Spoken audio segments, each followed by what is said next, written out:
Grandes Fazendas chega ao Nordeste. Estamos na Bahia, um dos estados mais ricos em cultura, em tradição e em história deste país.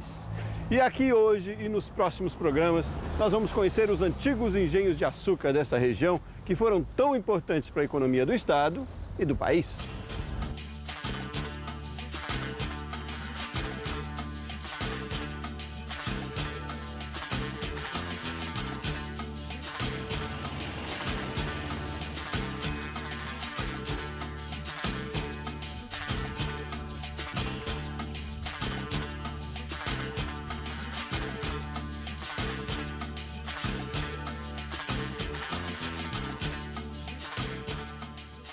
No primeiro programa dessa nossa etapa aqui do Nordeste, a nossa visita é a este patrimônio aqui, ó. A Fazenda Engenho d'Água, fica pertinho de Salvador, aqui no Recôncavo Baiano, no município de São Francisco do Conde. Essa fazenda foi restaurada recentemente e se mantém hoje com uma produção bastante tradicional aqui no Nordeste, você vai ver, e também com o turismo.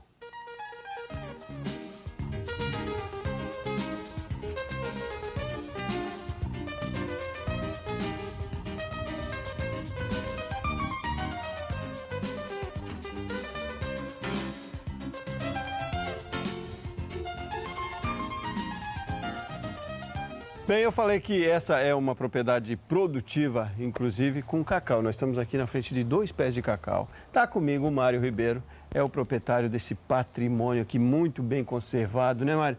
E eu li anteriormente sobre os engenhos, as fazendas dessa região.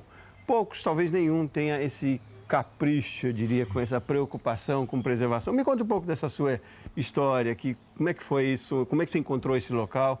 E que ideia foi sua de restaurar? Por que essa preocupação? Veja bem, todos os engenhos do Recôncavo Baiano, com a Segunda Guerra Mundial, eles entraram em decadência a partir de 1950. A monocultura da cana-de-açúcar levou a essa decadência porque as pessoas não tinham outra atividade econômica. O Engenho d'Água, em 1949, teve início os primeiros plantios de cacau. Foi feito inicialmente o plantio de 7.000 mudas, para se ver uma diversificação ou uma atividade que pudesse suceder a cana-de-açúcar, né?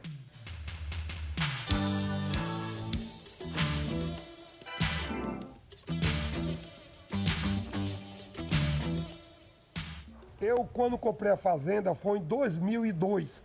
Ela vinha de uma segunda decadência em tema agrícola, que foi a crise da vassoura de bruxa. A crise da vassoura de bruxa devastou todas as fazendas de cacau. E o Engenho d'Água não ficou impune a esse problema, a esse trauma que foi na cacauicultura nacional, né? Então eu vim com a concepção, com o pensamento de não só produzir cacau, como também diversificar as atividades, buscando a autossustentabilidade do engenho. O turismo é uma dessas atividades? O turismo é uma dessas, né? Nós restauramos todo o seu patrimônio histórico, arquitetônico, para que ele possa atrair visitações, porque nós possamos vender a história do Brasil preservada, porque nós só encontramos ruínas aqui no Recôncavo. Engenho d'Água é a única fazenda do Recôncavo onde ela foi 100% recuperada.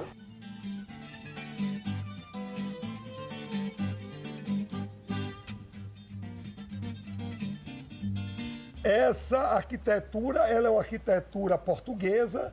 Essa parte do casarão tem uma arquitetura neoclássica, né? Elas foram construídas em 2 períodos bastante distintos. A casa primeira, essa casa aqui do fundo, onde residiam os barões de São Francisco, né? Ela é uma construção mais simples, com menos luxo, porém de uma época bem mais antiga. Fala-se em 1609. Enquanto que a outra casa, ela é uma construção neoclássica, moderna, é uma construção que foi edificada para receber o rei da Bélgica em visita ao Brasil, né? O barão de São Francisco encomendou a um arquiteto francês um projeto para hospedar o rei. Então foi criado esse anexo, onde nós temos uma riqueza de luxo muito maior. Isso era século XVIII? Isso era final do século XVIII, né? Final do século XVIII. E aí você foi buscar essa história para restaurar. O que se mantém de originalidade nessa construção? Através do IPAC, que é o Instituto de Patrimônio Artístico e Cultural da Bahia, nos deu muitos subsídios e fotos antigas também eu consegui para que eu pudesse reconstruir da forma mais original possível, sem agredir a história, sem agredir a arquitetura, buscando o máximo a originalidade. Quanto tempo levou essa obra, essa reforma? Essa obra de recuperação da casa tem 7 anos. Ela teve início no ano de 2002 e nós estamos chegando ao término da obra de recuperação da casa, faltando pequenos detalhes, e nós estamos na obra da igreja. O que é que compreende? Você falou a igreja não é aqui junto, né? O que é que compreende esse patrimônio todo, a estrutura toda? Veja bem, a igreja, ela fica no ponto mais alto dessa coluna, né? Ela é uma construção de 1729, é uma igreja octagonal, entendeu? Construído pelo barão, aonde os seus pais se encontram sepultados nessa igreja. É uma igreja classificada pelo IPAC como um dos monumentos mais importantes da história da Bahia.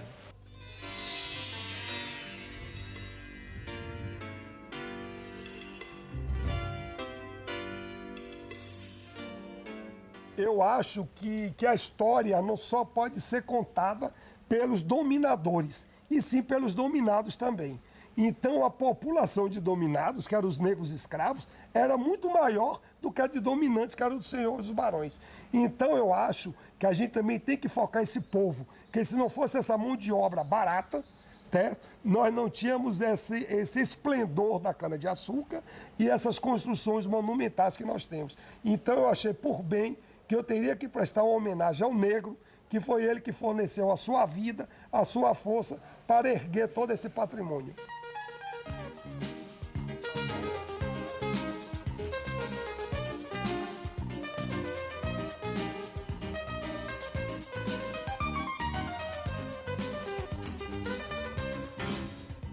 Esse é o monumento, então, Mário, de homenagem aos escravos? Exatamente. Essa é uma praça que eu idealizei, foi uma ideia minha, né, em ser construída aqui em frente à senzala, que era o dormitório dos negros que serviam a casa do barão.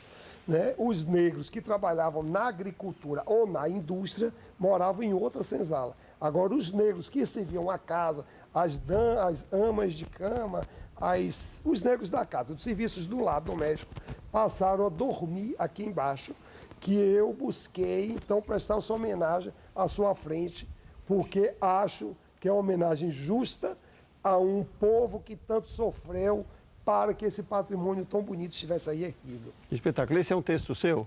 O texto que nós fizemos ali é um texto meu, né? Aonde eu coloquei que os irmãos que com o sacrifício da vida introduziram a agricultura do recôncavo e hoje, com seu consumo, mantém a pujança da economia. Eternos agradecimentos fazendo engenho d'água.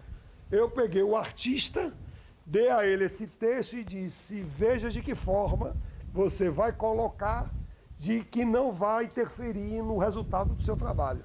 E eu acho que ele foi muito feliz nessa arrumação que ele fez, porque eu acho que ficou muito bonito. Você foi muito feliz na ideia também, que a gente pouco vê deste reconhecimento, dessa forma assim, tão expressiva, eu imagino, para o turista que vem aqui também.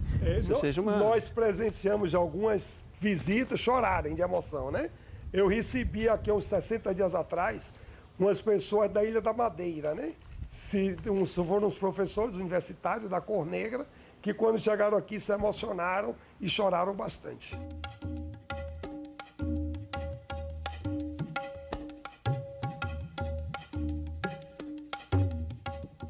Essa parte de baixo era a senzala, né, onde os negros pernoitavam, e eu busquei dar uma autossustentabilidade a esse espaço. O que fazer, já que não posso mais botar as pessoas para dormir, eu tinha que dar um destino. Então nós pensamos num salão de eventos, né? Então isso aí funciona como salão de eventos para reuniões, para show, para batizados. Nós já fizemos reuniões tanto corporativas quanto sociais.